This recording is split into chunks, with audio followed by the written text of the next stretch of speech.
기도하겠습니다.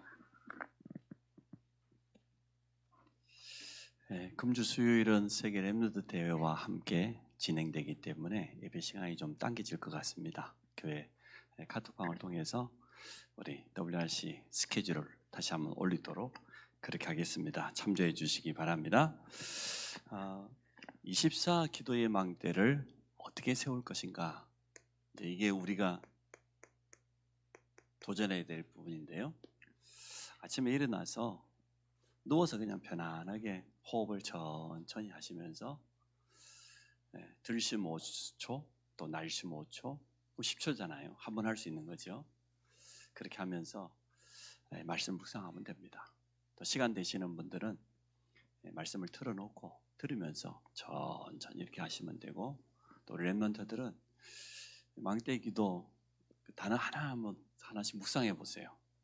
얼마나 의미가 있습니까? 하나님이 나의 망대가 되어주소서. 성삼위 하나님이 나의 플랫폼이 되고 말이에요. 맞잖아요. 이 보좌의 축복, 이 비밀이 나의 파수꾼이 되어서 파수망대가 되어서 안테나가 되어 237의 빛을 비칠 수 있도록. 그러면 가사를 가지고 하나씩 묵상해 보면 우리에게 오는 게 있어요. 아, 맞다. 이렇게 해야 되겠구나.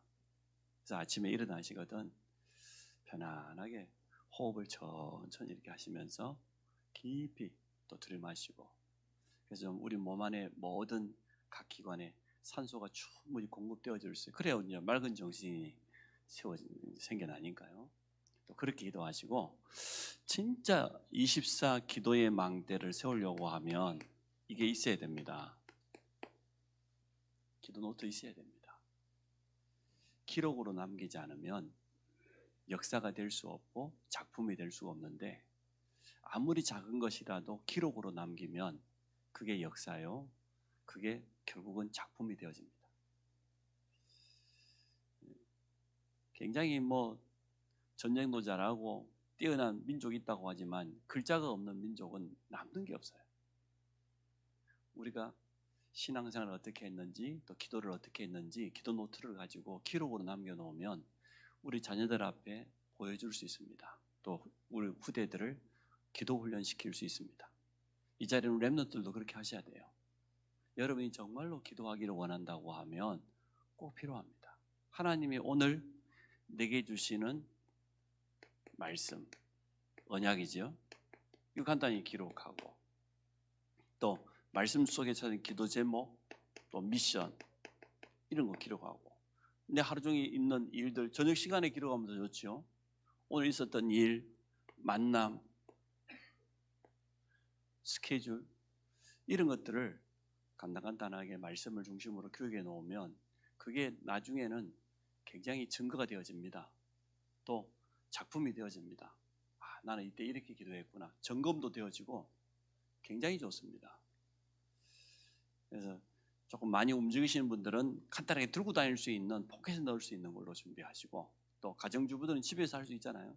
집에서 기도 노트 갖고도 하기도 하지만 기도처 말고 따로 노트를 하나 준비해가지고 강단 말씀 흐름이 매주마다 어떻게 흘러내려오는지, 그때마다 우리 교회가 한 주간 무슨 행사를 진행하고 있고 어떤 기도 제목을 나누었는지 한번 기록해 보세요.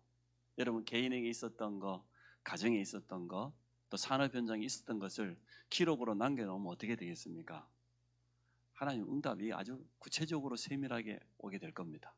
하나님은 이렇게 말씀을 성취시키고 계시구나, 하나님 정말로 나와 함께 하시는구나, 이걸 체험하게 될 겁니다. 그래서 꼭 이렇게 한번 해보세요. 정말로 내가 24시 기도의 망대를 세우려고 하면 기도 노트 있어야 됩니다. 안 그러면 그냥 기도할 사람은 노트 필요 없어요. 그렇게 해서 좀 저녁 시간이면 여유 있는 시간에 조금씩 기록으로 남기고 또 점검도 해보고 그렇게 하면 참 좋겠습니다. 그래서 우리 자신이 가지고 있는 한계 뛰어넘어야 돼요. 질병이라고 하는 것도 한계고, 경제 문제 그것도 한계고, 우리가 가지고 있던 우리 가정의 여러 가지 상처도 한계입니다. 그 한계 뛰어넘을 수 있습니다. 하나님은 그것 도리어 축복으로 바꾸실 겁니다. 많은 사람 앞에 말할 수 있는 증거를 주시기를 원하시기 때문에 그게 전부 한계거든요. 뛰어넘어야 돼. 뛰어넘도록 하나님께서 힘을 주실 겁니다. 세 번째, 우리가 지금 낙심자 캠프를 놓고 기도하고 있는데요. 낙심자 캠프의 D-Day는 11월 19일 추수감사절입니다. 석 달 반이나 남았죠. 이때를 D-Day로 삼고 그 전에 들어오면 안 되냐 그 말은 아닙니다. 일단 3인 1조 2인 1조 팀들이 있었으니까 3인 1조 팀들이 기도하십시오. 낙심자 찾아가기 전에, 낙심자 살리기 전에 내가 먼저 영적인 힘이 있어야 되니까 24 기도의 비밀을 진짜 누리시기 바랍니다. 그래서 일단 낙심자 이전에 3인 1조가 먼저 응답받기 바랍니다. 그게 하나님의 더 좋은 뜻이에요. 내가 먼저 응답받으면 된다. 나에게 증거 오면 간단한 거니까. 그리고 세 번째, 3인 1조 중에 반드시 한 사람 이상 다락방 사역자가 있어야 된다. 결국 낙심자는 말씀 운동을 통해 살릴 수 있지 교회 한두 번 나왔다고 그게 회복되겠습니까? 벌써 신앙생활 했던 사람들이 낙심에 있는데 그 사람이 교회 한 두세 번 나오고 한 달 나왔다고 그 뿌리 내리치겠어요? 절대로 안 됩니다. 결국은 그 낙심자 현장에 말씀 운동이 일어나고 낙심자 배후에 새로운 밭이 전도문이 얼마든지 있기 때문에 그것을 보라는 것이지 낙심자 교회 데리고 와라 그런 뜻이 아니잖아요. 물론 데려와야죠. 그것 때문에 도리어 3인 1조 캠프팀이 다락방 사역자로 세워지고 낙심자에게 말씀 운동이 일어나고 그 배후에 새로운 전도의 문을 보라는 거죠. 그게 진짜 우리의 목표입니다. 방향이기 때문에 70인 예비중직자와 EBS 요원을 격주로 합니다. EBS 훈련 이제 곧 끝납니다. 이거 끝나면 이제 매주마다 중직자 훈련을 하면 되니까 웨스트민스터 신앙 고백서 또 소요리 그 책자는 중직자 교육할 때 가져오시면 돼요. 그때 같이 보면서 하면 되니까요. 그래서 이렇게 여러분이 한번 오늘 이번 주간의 말씀을 한번 정리해 보면서 우리 교회가 이렇게 흘러가고 있다 이렇게 보시면 돼요. 더군다나 세계 렘넌트 대회와 함께 렘넌트 기도 캠프가 또 다음 주에 계속되어지는 스케줄 속에서 내가 정말 이때 기도해야 되지 않겠냐, 기도로 하나 되고 또 하나님의 온전한 뜻을 이루기를 원합니다. 공중 권세 잡은 자, 하늘에 있는 악한 영들 분명히 영적 세계에 있어요. 이 사단의 이 강한 망대가 우리 안에 있다니까. 이것을 무너뜨려야 됩니다. 24 기도의 망대를 가지고 완전 바꿀 수 있습니다. 그런 응답을 누리기 원합니다. 자, 구원의 확신. 첫째, 어떻게 구원받습니까?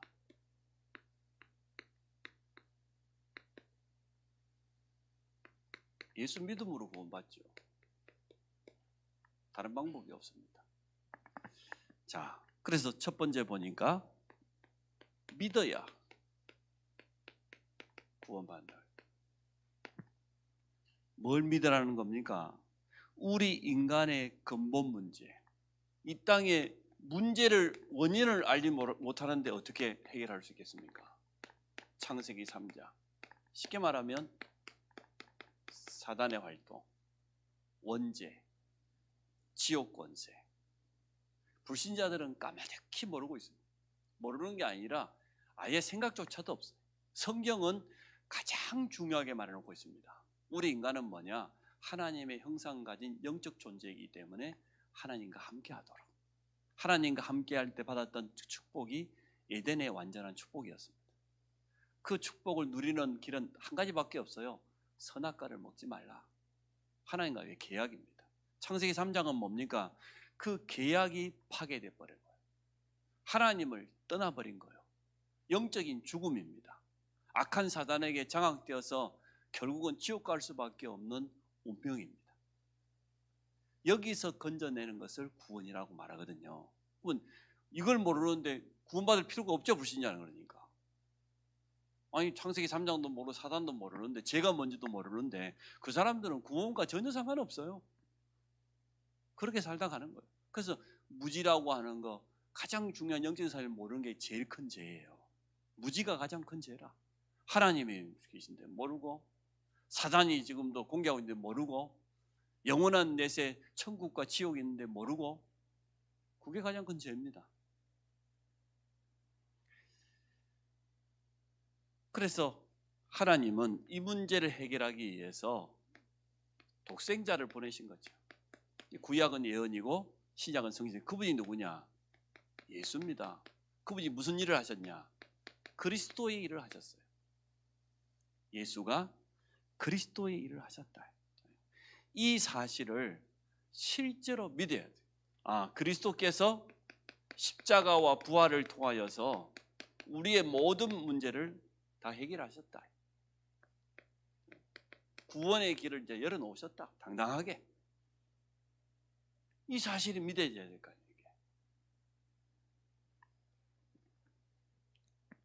사도행전 2장 36절에도 베드로가 말하지요. 너희가 각각 개인적으로 말이요, 예수 그리스도 이름으로 세례를 받아 제사함을 받고 성령을 선물로 받아야 된다. 예수가 그리스도임을 내가 개인적으로 믿어야 되는 것이지 부모가 대신 믿어진다고 되는 게 아니잖아요.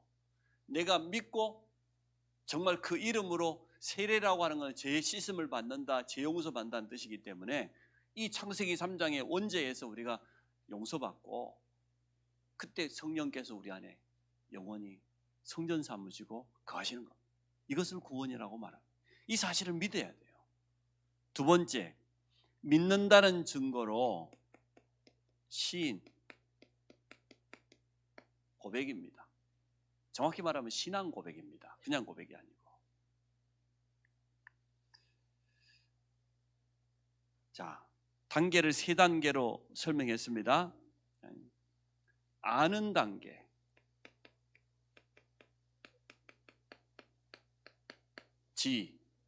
알지자니까 신학자들이 이렇게 표현했어요. 아는 단계. 두 번째, 믿는 단계. 우리의 마음 우리의 마음에 믿어졌단 말이에요. 첫째는 지식적으로 이해가 됐어요. 예수가 우리 인간은 창세기 3장 근본 문제에 있는데 우리는 절대 해결할 수 없는데 예수 그렇게 해서 이 문제를 해결하셨다. 그리고 부활하셨다. 승리하셨다. 이게 내 마음속에 이해가 되고 마음속에 믿어졌어요. 그 세 번째가 뭡니까? 내 입술로 시인하는 단계, 내 의지. 그래서 지정의, 신학적으로는 굉장히 중요한 말입니다. 이 세 가지가 물론 한꺼번에 일어나요. 맞죠? 어떤 사람은 들었는데 저 이해가 안 됐어. 지가 안 돼. 그러면 그 다음 전혀 진행이 안 돼. 근데 이해가 되고 마음속에 믿어지고 내가 고백해야 되겠구나. 내 의지로. 그게 신앙 고백입니다. 사도행전 9장 15절에 보니까 에베소 지역에 바울을 통해서 역사가 일어났는데, 바울이 지나가면 그림자만 닿아도 질병이 나았고, 바울이 쓰던 손수건만 환부에 갔다가 올려도 질병이 또 나가고, 수구의 제사장 7 아들이 어떻게 했습니까? 바울을 흉내낸다고 예수 이름 가지고 자기들도 해보겠다고. 악기가 뭐라고 말했어요?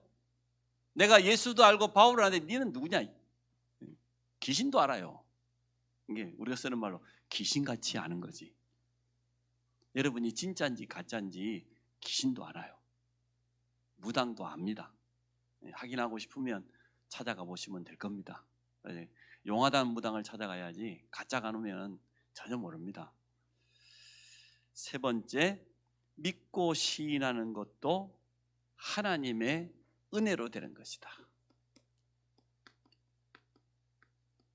그래서 우리는 할 게 하나밖에 없죠. 감사밖에.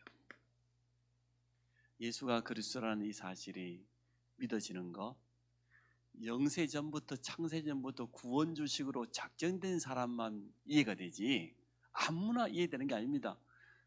아니, 박사가 이해 잘한다고 하면 배운 사람이 더 나을 거 아닙니까? 그렇지 않습니다. 그 똑똑한 과학자들이요, 그 똑똑한 박사들이 영적인 사실만 전혀 안 믿어지는데, 여러분은 어디 석사를 땄습니까? 박사를 땄습니까? 논문을 썼습니까? 그러지 않은데도 믿어진 거, 그게 은혜밖에 더 되겠습니까? 하나님의 은혜밖에. 한동대학교 우리 만드신 분 알잖아요. 그분이 나사에서 연구원이었어요. 박사였어요. 그 자기는, 자기 부인은 신앙생활 잘하는데 자기는 뭐 안 믿어. 에이, 말도 안 되는 소리를. 우리가 지금 우주선 타고 달 날아가는 시대에 무슨 하나님이고 뭐고 없다. 자기는 날마다 그냥 술만 먹었대요. 나사 출근했다고 하시고. 어느 날 점심시간이 되었는데 자기 옆에 전부 다 박사 아닙니까? 그 박사들이 사라지는 거예요. 점심시간만 되면 밥 먹고 가는 거예요. 저 양반들이 커피도 안 마시고 어디를 갈까 싶어가지고 가만히 보니까 자기들끼리 방 하나 얻어가지고 모이는 거예요. 모여가고 뭐하냐, 하나님 살아계시다, 말씀 공부. 충격이 됐어요. 아니, 이 똑똑한 박사들이 성경을 믿어? 응? 하나님이 계시다고? 응? 야, 너무 충격이 됐어요. 야, 저 박사들도 예수 믿는 거구나. 그래서 자기가 생각해 봤어요. 자기 부인이 자기를 놓고 그렇게 기도하는데 진짜 하나님이 계실까? 너무 의심이 생기는 거죠. 이렇게 이제 마음문이 열리고 말씀을 받기 시작했는데 이제 진짜 믿어버린 이 사람이. 정말 믿어버린 거. 어느 날 퇴근해갖고 오자마자 그냥 저 진열장에 있던 위스키를 다 꺼내갖고 다 버리고, 나 이제 술 끊는다. 나 이제 예수 제대로 믿겠다. 부인이 충격, 뭔 일이냐 도대체, 이 비싼 걸 갖다가 나 예수 믿기로 결단했다. 이러고는 기도하다가 내가 여기서 이럴 게 아니라 한국에 가서 인재를 키워야 되겠다. 전 세계와 소통할 수 있는 영어로 수업하고 그런 대학을 그래 한동대 세운 거 아니에요. 돌아와서 기독교 재단으로 그렇게 만든 겁니다. 그러니까 진짜 알고 믿고 시인하면 이런 일이 일어나요. 이게 하나님의 은혜로 가능하지. 그 똑똑한 박사 누가 가서 설명을 해주면 될까요? 그 똑똑한 박사가 저 같은 사람이 가서 설명한다고 되겠습니까? 성령께서 감동 주지 않으면 절대로 안 됩니다. 반대로 아무리 배운 것 없는 사람이라 할지라도 하나님의 성령께서 그 마음에 감동 줘버리면요, 깨달아지는 거예요. 영적인 것은 이렇게 빨라요. 세상 공부와 수준과 상관없습니다. 도리어 무식하니까 더 잘 믿을 수 있습니다. 배운 사람들은 잘 안 믿어져요. 안 믿어지는 게 정상이라. 둘러서 하여튼. 근데 뭐 배운 게 무식한데 뭐 있는 그대로 믿어버리는데 뭐 얼마나 간단합니까? 암이 걸리면 암 전문 의사는 3개월밖에 못 삽니다. 예를 들어서 말기 같으면 6개월에서 1년 사는데 암 전문의는 3개월밖에 못 살아요. 근데 시골에 있는 할아버지가 암 걸리면 3년, 5년 삽니다. 왜 그런 줄 압니까? 의사 전문의는 자기가 암에 대해서 너무 잘 알거든. 너무 많이 아니까 금방 죽어버려. 쓸데없이 알아갖고. 근데 할아버지는 몰라. 암인지 뭔지도 몰라. 아들도 말도 안 해주고 몰라. 의사가 시킨 대로 해. 이거 먹지 말라 지금 안 먹어. 그러니까 나중에는 3년 5년 살다가 그냥 살아버려. 그러니까 쓸데없는 거 많이 알려고 하지 말고 진짜 제대로 된 거 알아야 될 것 아닙니까? 성경은 영적 사실 중심으로 기록되어 있습니다. 하나님의 은혜로 여기 여러분이 있는 것을 감사하시기 바랍니다. 복음 깨달았다, 그 진짜 벼락 맞는 것보다 수백 배 더 어렵다니까요. 여러분 지금 성령의 벼락을 지금 뭐 어마어마하게 맞은 거예요 지금. 그렇잖아요. 마틴 루터가 친구하고 길을 가는데 말이에요, 벼락이 떨어지면 자기 친구는 즉사했어요. 그 자리에 바로 타 죽었어요. 자기 옆에 있었는데 얼마나 충격이 됐는지. 야, 하나님 은혜 아니면은 우리가 단 1초도 살 수 없는 거구나. 그래서 종교개혁하기로 결단했어요. 우리가 하나님의 은혜 입어버리면 끝나는 거예요. 24 기도의 망대, 물론 기도도 해야 되지만 그때 진짜 여러분이 하나님의 은혜를 체험해야 됩니다. 하나님이 내게 이렇게 말씀하셨다, 약속하셨다. 나는 이 말씀 붙잡고 기도에 깊은 집중으로 하나님 역사하실 때까지 기다리면 돼요. 조급하지만 않으면 누구나 응답받을 수 있습니다. 여러분이 엎드린 지 3일 만에 갑자기 뭔 일이 벌어져 버렸다. 여러분 이상해집니다. 가만히 못 있습니다. 당장 보따리 하나 싸들고 어디 갑니다. 내가 보았다, 내가 들었다, 내가 체험했다. 날라리 됩니다. 그러니까 금방 응답 안 오는 게 정상입니다. 여러분이 영적으로 말씀이 좀 그때 조금 자꾸 정리되기 시작하는 거예요. 복음이 말씀으로 다 정리가 되어지고 그게 기도로 누려지고 그러면서 내 인생의 시간표대로 응답이 오는 것이지, 내가 갑자기 안 하던 기도를 했더니 뭐 갑자기 막 불이 막 노래 번쩍번쩍 해버리고 그 정상 아니잖아요. 그러니까 차분하게 가장 정상적으로 여러분 신앙생활 하시기 바랍니다. 전 벨라게 신앙생활 하는 사람들 참 싫어합니다. 날뛰고 그런 사람들 굉장히 싫어해요. 옆에 가서 막 조용히 하라고, 조용히 가만히 좀 있으라고. 예수 믿는 게 얼마나 좋은 건데 말이야. 그렇게 어디 그 무당식으로 말이야. 기도도 이상하게 배워가고 와가지고 말씀 붙잡고 기도하면 되지 말이야. 그렇잖아요. 그래서 하나님은 우리가 응답받기 전에 말씀을 계속 묵상하는 중에 복음의 말씀이 정리되기를 원합니다. 어떤 일이 있어도 흔들리지 않는 딱 정리가 돼요. 뿌리를 딱 내리는 거죠. 기도하면 할수록 영적인 힘부터 차분하게.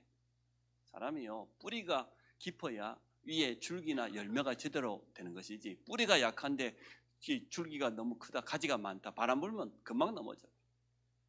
그건 안 되거든요. 그래서 다 시간표가 있습니다. 차근차근 시간표대로. 우리 예비 중직자들도 이번에 훈련 받으면서 한 가지씩 한번 해보세요.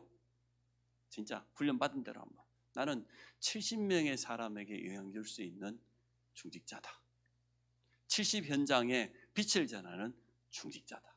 하나님 내게 그렇게 말씀하셨다. 아멘 하셔도 되는데, 구원은 인간의 행위로 되는 것이 아니라 하나님의 은혜로 됩니다. 성령이 하시지 않으면 인간 스스로 시인할 수 없죠. 성령께서 선물로 우리에게 역사하셔야죠. 예수를 주라 시인할 수 있죠. 그래서 구원은 하나님의 선물입니다. 선물은 공짜입니다. 감사히 받으면 돼요. 두 번째, 이제 구원받은 게 너무나 분명하니까 구원의 확신을 가지면 됩니다. 창세기 3장을 근본 문제라고 합니다. 근본 문제에서 빠져나왔다 정도가 아니고 해방되었습니다. 끝났습니다. 마귀의 종노릇 했어요. 노예였어요. 완전 해방되어 버렸어요. 끝나버렸어요. 왜? 예수님이 요한 1서 3장 8절에 보니까 죄를 짓는 자마다 마귀에게 속하는데, 마귀는 처음부터 범죄했잖아요. 근데 하나님의 아들이 나타나신 것은 마귀의 일을 멸하려 하십니다. 승리했다는 증거로 3일 만에 부활하셨습니다. 사망의 세력, 이 저주의 세력, 사단의 권세를 완전 멸했다는 증거로 부활하셨습니다. 만왕의 왕. 두 번째가 뭡니까? 죄라고 하는 것은 반드시 저주, 재앙, 마지막에는 지옥, 이게 죄의 결과입니다. 이게 영적인 죄의 결과예요. 여러분 이 땅에서 살다가 뭐 인간적으로 실수하고 뭐 그렇다고 해서 그것 때문에 지옥 가지 않습니다. 하나님을 모르고 하나님 또는 영적인 죄 때문에 우리가 지옥 가는 것이지, 이 땅에서 그 잘못한 건요, 벌금 내면 돼요. 또 안 되면 좀 들어갔다가 살다 나오면 돼. 그렇잖아요. 뭐 못 들어갈 때도 뭐 있어. 또 들어갈 만하면 또 들어가면 되지. 거기서 또 할렐루야 하고 기도하면은 개가 천선하면 더 좋지. 밖에서는 잘 안 되거든요. 보는 게 많아가지고 잘 안 바뀌어요. 근데 좀 너무 안 되는 사람은 한번 들어가는 것도 좋아. 집중할 수 있는 굉장히 좋은 시간이에요. 여러분 옆에 가족이 있지, 자녀들이 있지, 일해야 되지, 그 집중 되겠습니까? 안 된 사람은 일부러 그냥 좀 넣어주라 그러세요. 좀 들어가 있다가 한 석 달 들어가 있다 좀 나오세요. 사람 좀 바뀌어야 좀 나오고. 어쨌든 이 영적인 원죄는 이러한 결과를 가져옵니다. 근데 우리 주님은 로마서 8장 1절 2절에 그리스도 예수 안에 있는 생명의 성령의 법이 죄와 사망의 법에서 너를 해방, 법적으로 해방이라. 하나님의 법이 말씀이에요. 하나님의 말씀, 하나님의 법적으로 우리가 해방되어 버립니다. 살인을 저질러도 공소기간이 지나버리면 법적으로 죄 묻지 않습니다. 이 사람이 한 20년, 30년 숨어 다니다가 그 시간이 지나버리면 살인범이라고 말 못해요. 우리 친구 아버지가 그랬어요. 동네 그 섬에서 이장을 하다가 실수를 했어요. 사람을 죽이지는 않았는데 큰 범죄를 저질렀어. 아니, 학교를 다니는데 우리 여자친구인데 아빠가 없어. 엄마 혼자 형제들 이렇게 자녀들 키우고 있어요. 아빠가 전혀 안 나타나. 명절 때도 안 나타나. 뭐 졸업식 때도 안 나타나. 전혀 안 나타나. 그러다가 고등학교 졸업할 때쯤 되게 나타났어요. 어디 갔다 왔냐? 저기 서울에 숨어 있다가 나타난 거예요. 왜? 자기 이제는 지난날 실수했던 공소시효가 다 됐어요. 근데 더 이상 사건을 할 수 없어. 그러니까 나타나고 뭐 했냐? 이장하고 그 다음에 시의원까지 하셨어요. 시의원까지. 그렇습니다. 법이라는 거래요. 하나님이 네 죄 없다고 하면 죄 없는 거예요. 사람이 아무리 뭐 정죄하고 뭐 소용없어. 하나님의 말씀이 가장 우선입니다. 기준 삼으시기 바랍니다. 당당하시기 바랍니다. 우리는 의인입니다. 창세기 3장 하나님을 떠난 이거 영적 죽음이지요. 영적 사망입니다.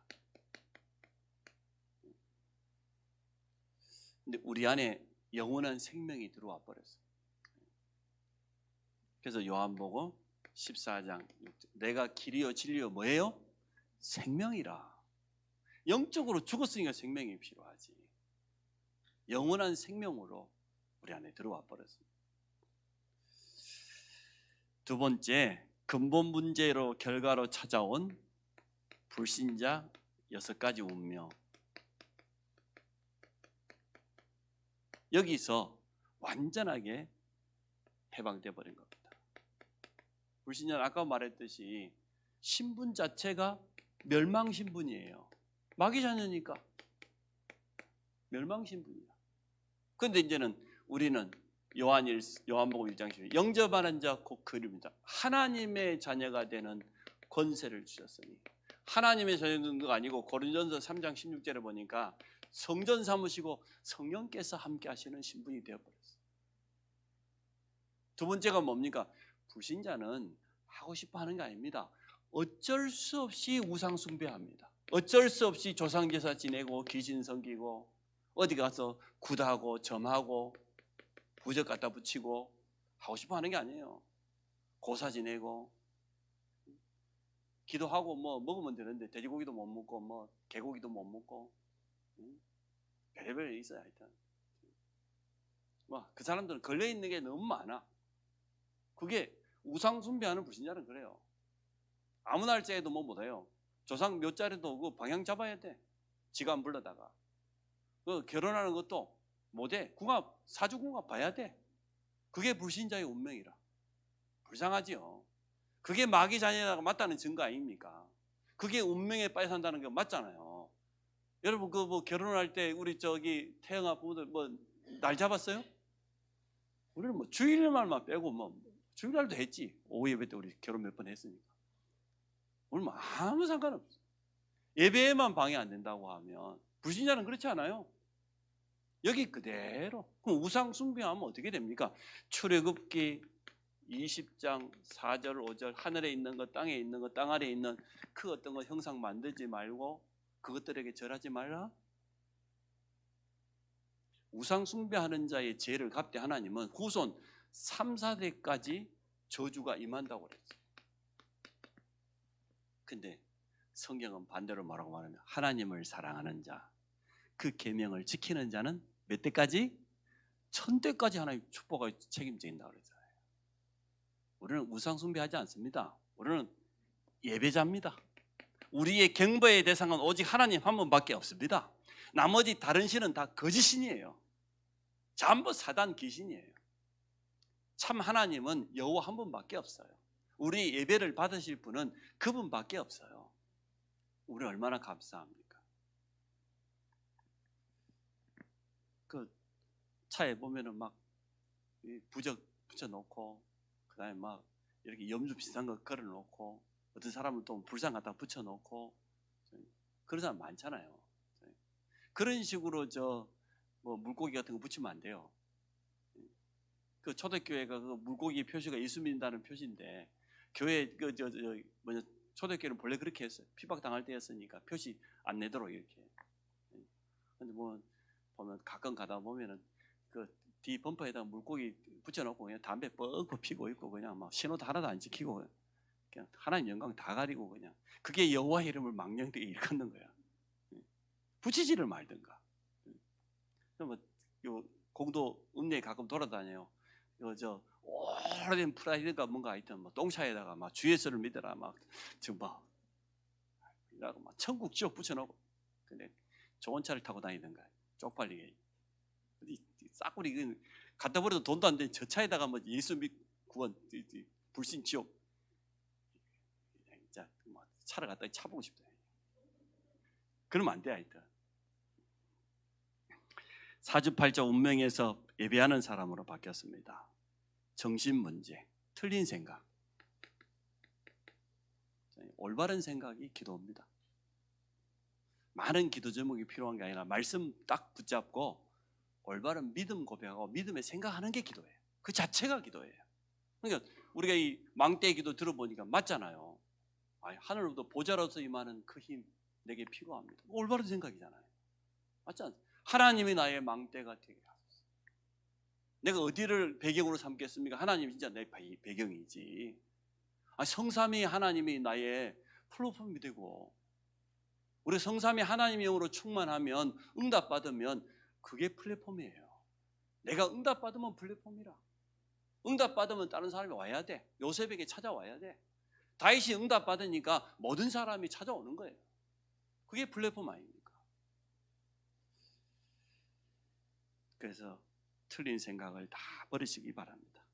그래서 오늘부터 아프다 그러지 말고 괜찮다 그러세요. 괜찮다. 뭐 죽고 사는 거 하나님 손에 달렸다. 항상 기뻐하라. 쉬지 말고 기도해라. 범사에 감사해라. 봐요. 아프다 그러지 말고 감사하라 그랬잖아요. 그렇게 하시면 정신문제 치유됩니다. 그다음에 네 번째, 육신 문제. 육신 문제는 꼭 질병뿐만 아니라 경제, 가정불화, 가문의 영적인 흐름, 상처 내려온 게 있어요. 감출 수가 없어요. 또 정신 문제 속에는 각종 중독, 음란, 그 정신 문제입니다. 틀림없이. 그 영적 싸움 해야 돼요. 그 말씀이 충분히 임해야 돼요. 자기가 그러고 싶어서 그런다기보다 자기도 모르게 너무 영적인 문제가 오래되다 보면 잡혀버린 거예요. 그렇지 않습니까? 태어나면서 나는 이따 다음에 결혼하면 바람 피워야 되겠다. 그런 남자가 어디 있겠습니까? 없어요. 근데 가문의 흐름은 무시 못합니다.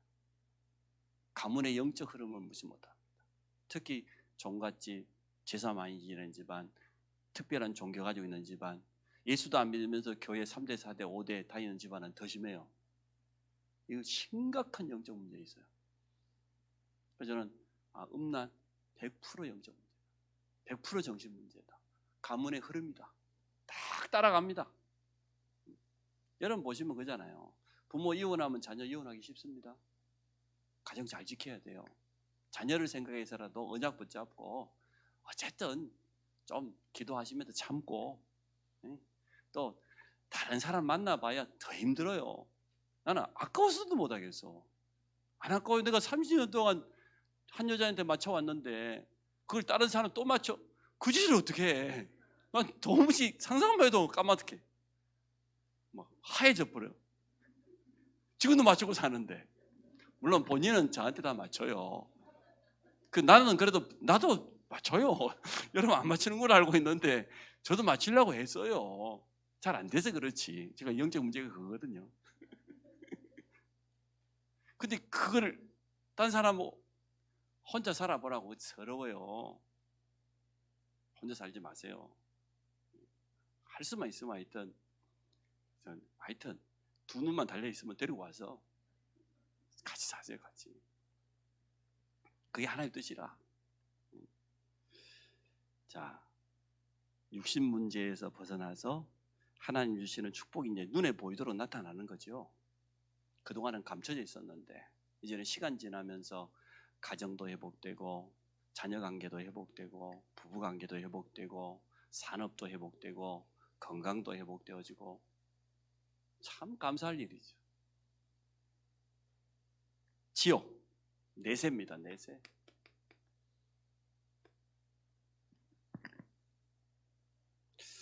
없다고 믿는 사람들도 많이 있는 것 같더라고. 죽으면 끝이지 그렇게 말하는데 성경은 분명히 말해요. 우리 인간이 영적 존재, 영혼이 없다고 하면 그 말이 맞을 수 있지만 영혼은 태울 수 있습니까? 묻을 수 있습니까? 가둘 수가 있습니까? 우리 영혼은 하나님께로부터 왔다가 하나님 앞에 가게 돼 있는 겁니다. 그러면 이 땅 떠나면 영원한 세계가 사실은 시작되는, 우리는 죽음이 아니잖아요. 영원한 세계로 들어가는 문이지. 내세가 있습니다. 후대에게 내려가는 이 영적인 대물림이 도리어 축복의 대물림으로 바뀌게 되었습니다. 끝났습니다. 또 끝내야 됩니다. 대강 언약 붙잡고 있으면 못 끝냅니다. 또 반복됩니다. 하나 또 버릇이 또 몇 건 하더니 또 다음에 또 일 생겨요. 그게 대강 언약을 붙잡아서 그래요. 결단하지 않으면 여전히 자녀들에게 또 어려움 온다니까. 그렇게 신앙생활 하면 안 됩니다. 결단해야 됩니다. 영적인 거는. 사람이 좋은 게 아니라 영적인 분별력이 없는 거예요. 결단해야 돼. 영적 싸움을 제대로 해야 돼. 본격적으로. 뿌리 뽑아버려야지 말이야. 뿌리 그대로 놔두고 살려놓고 예수 믿는다고. 나만 잘 믿으면 돼요. 그러면 내 자녀들은 우리 후손들 어떻게 할 건데. 그런 식으로 하는 중자들 많아요. 보면 싸워야 될 건 본격적으로 싸워야 될 거 아니에요. 대강 자기 혼자 신앙 지키고 아이고 잘한다. 그게 뭐 잘한 거예요. 그게 제대로 해야지. 죽기 살기 해야 될 거 아니에요. 가문에 쓴뿌리를 뽑고 가야지. 그러면 그것도 못 뽑고 가면 그 중자 맞아요. 그게 내가 볼 때는 말도 안 돼. 왜 내가 성질 낸지 모르겠네. 자, 결론. 요한일서 봅시다.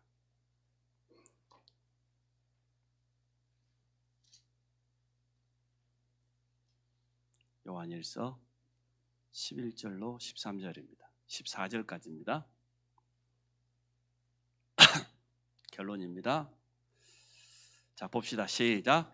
또 증거는 이것이니 하나님이 우리에게 영생을 주신 것과 이 생명이 그의 아들 안에 있는 그것이니라. 아들이 있는 자에게는 생명이 있고 하나님의 아들이 없는 자에게는 생명이 없느니라. 내가 하나님의 아들의 이름을 믿는 너희에게 이것을 쓰는 것은 너희로 하여금 너희에게 영생이 있음을 알게 하려 함이라. 그를 향하여 우리가 가진 바 담대함이 이것이니 그의 뜻대로 무엇을 구하면 들으심이라. 진짜 구원의 확신이죠.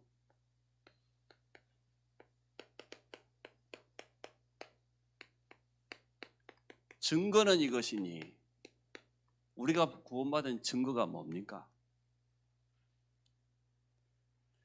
하나님이 우리에게 영생을 주셨는데 이 생명이 그의 아들에게 있는 것이라. 그래서 증거는 뭐냐? 하나님의 아들, 아들이 있는 자, 영적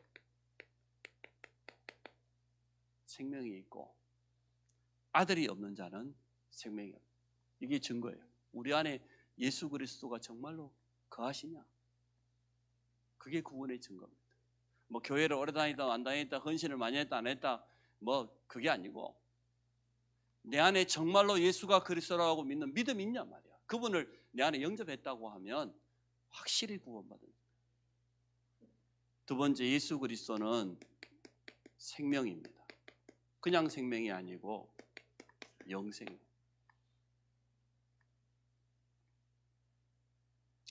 그래서 13절에 내가 하나님의 아들의 이름을 믿는 너희에게 이것을 쓰는 것은 너희로 하여금 너희에게 영생이 있음을 알게 하려 함이라. 하나님 자녀라는 건데, 구원받은 하나님의 자녀는 응답받을 수 있습니다. 단 우리의 뜻대로가 아니고 하나님의 뜻대로 구할 때, 그 14절에 나와 있죠. 그를 향하여 우리가 가진 바 담대함이 이것이니 그의 뜻대로 무엇을 구하면 들으심이라. 내 뜻대로가 아닙니다. 우리 모든 성도들이 구원의 확신을 가지고 이제 여러분 가정과 가문 후대의 흐름을 바꾸는 주역이 되시기 바랍니다. 하나님, 오늘도 구원의 축복을 누리는 모든 성도들이 확신 가지고 기도하게 하시고 확실한 증거를 얻도록 축복하여 주시며, 우리 성도들을 통하여서 가정과 가문, 후대와 이 지역의 흐름을 바꿀 수 있도록 축복하여 주옵소서. 예수 그리스도 이름으로 기도합니다.